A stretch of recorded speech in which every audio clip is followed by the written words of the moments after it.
সুপ্রিয় দর্শক, আসসালামু আলাইকুম। যে যেখানে আছেন আশা করি সবাই ভালো আছেন, সুস্থ আছেন। আজকের পর্বে আপনাদের জন্য নিয়ে আসলাম পান্দান ফ্লেভারের পেস্ট্রি কেক। আর এই পেস্ট্রি কেকটা খেতে কিন্তু অসম্ভব মজাদার হয়। পান্দান ফ্লেভার যারা যারা ট্রাই না করছেন ট্রাই করে দেখতে পারেন। ভ্যানিলার চেয়ে আমার মনে হয় পান্দান কেকটা খেতে অসম্ভব মজাদার হয়। আর যদি এভাবে বানিয়ে বাচ্চাদেরকে টিফিনে দেওয়া যায় বা বিকেলের নাস্তায় দেওয়া যায় তাহলে কেমন হয় বলুন তো।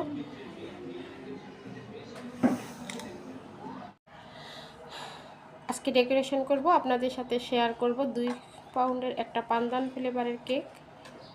আর পান্দান ফ্লেভারের কেকটা কিন্তু অসম্ভব মজাদার, আপনারা চাইলে একবার ট্রাই করতে পারেন। চকলেট কেক বা ভ্যানিলা কেকের চেয়েও কিন্তু অনেক টেস্টি হয় এই পান্দান কেকটা, আপনারা চাইলে ট্রাই করে দেখতে পারেন। একদম ময়েস্ট একটা পান্দান কেক আজকে বানিয়ে নিয়েছি, দেখুন।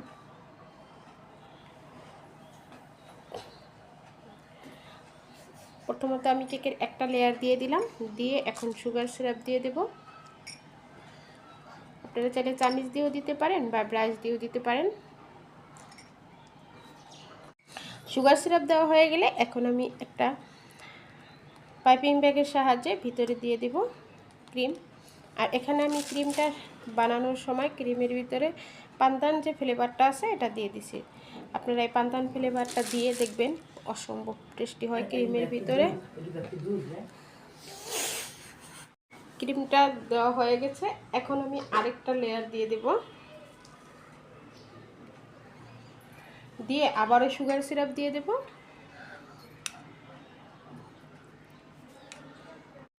এখন কেকটাকে আমি 3টা লেয়ার করেছিলাম, তো করে কমপ্লিট করে নিয়েছি। কমপ্লিট করার পর এখন এটাকে ফ্রিজে রেখে দেব, 10-15 মিনিটের জন্য রেখে দেব। হাতে সময় থাকলে 30 মিনিটের জন্য রেখে দেবেন। আর আজকে এটা আমি পান্দান পেস্ট্রি কেক বানাবো। এখন কেকটাকে আমি ফ্রিজ থেকে বের করে নিয়েছি, এখন এটাকে ফাইনাল ফিনিশিং দিব। এজন্য একটা পাইপিং ব্যাগে ভরে আমি ক্রিমটা সম্পূর্ণ কেকটাতে কভার করে নেব।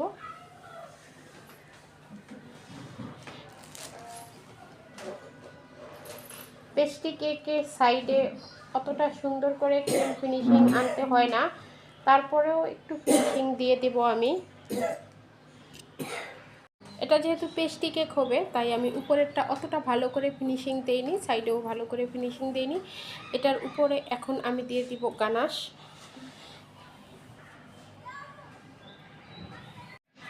এখানে আমি সাদা যে হোয়াইট চকলেট থাকে, হোয়াইট চকলেট মেল্ট করে নিয়েছি গানাশে দিয়ে। আর সামান্য একটুকুনি আমি যে গ্রিন ফুড কালারটা আছে এটা দিয়েছি। এখন আমি কেকটা ফ্রিজ থেকে বের করে নিয়েছি। আপনারা যখন গানাশটা দেবেন কেকের উপরে তখন গানাশটা থাকবে হালকা গরম আর কেকটা থাকবে একদম ঠান্ডা। এখন আমি একটা প্লেট নাইফের সাহায্যে খুব ভালো করে এটাকে চতুর্দিকে দিয়ে দেব।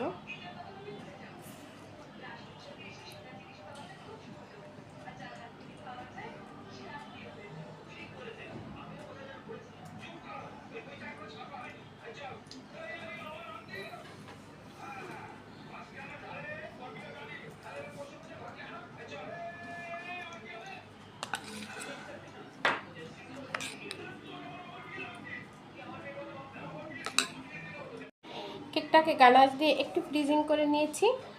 এখন যেহেতু এটা পেস্ট্রি কেক তাই আমি একটু স্লাইস করে নেব।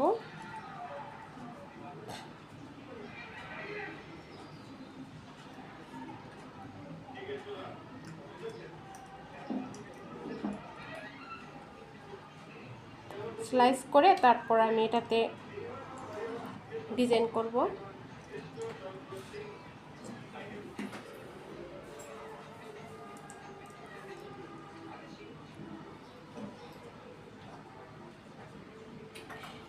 আমি 4 পিস করে করেছি, আপনারা চাইলে একটু বেশিও করতে পারেন ছোট করে করলে স্লাইসগুলো।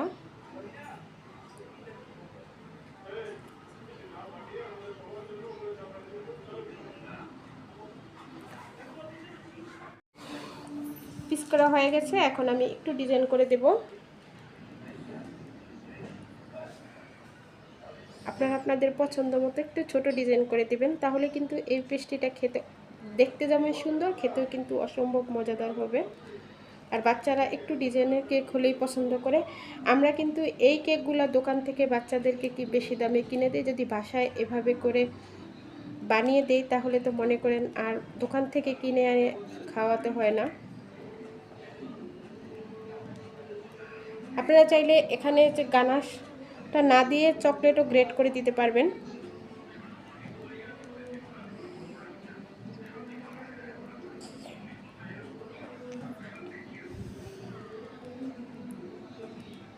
আমি এখানে 3টা করে ফুল দিয়ে দিলাম ছোট্ট একটা নজল দিয়ে। আপনারা চাইলে একটা করেও দিতে পারেন, তবে দেখার সৌন্দর্যের জন্য আমি এখানে 3টা করে ফুল দিয়ে দিলাম।